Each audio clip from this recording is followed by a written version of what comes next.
Assalamualaikum warahmatullahi wabarakatuh.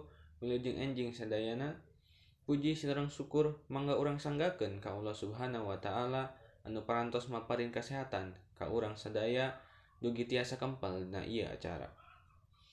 Salawat sareng salam mugial salamina nganteng ka junjunan alam Nabi Muhammad sallallahu alaihi wasallam.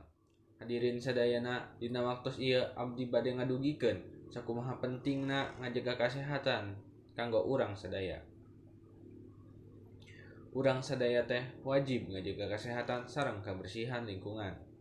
Teras urang teh kedah ngalaksanakeun hirup sadidinten urang ku cara anu sehat.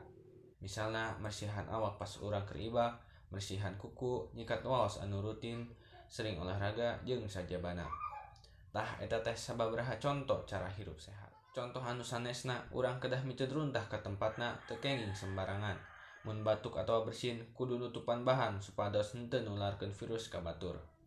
Urang teh kedah mika cinta kanu kabersihan diri urang, sangkan hate urang ge suci tur bersih. Lamun urang hoyong janten jalmi anu jag-jag waringkas, urang kedah soson-soson mersihan diri urang sorangan tina sagala kotor nu aya. Bade eta kotor jasmani atanapi kotor rohani.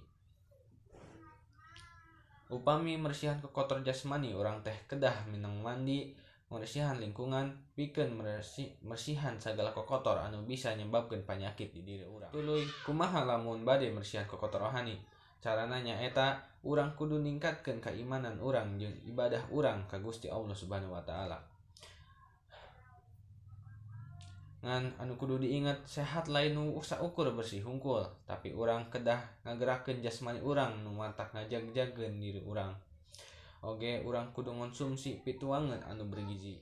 Komodo dina ieu taun urang teh kudu bener-bener ngajaga kesehatan diri urang supados kahindar tina sagala macam penyakit. Hadirin sadayana, mung sakitu pidato ti abdi. Hatur nuhun perhatosanana. Wassalamualaikum warahmatullahi wabarakatuh.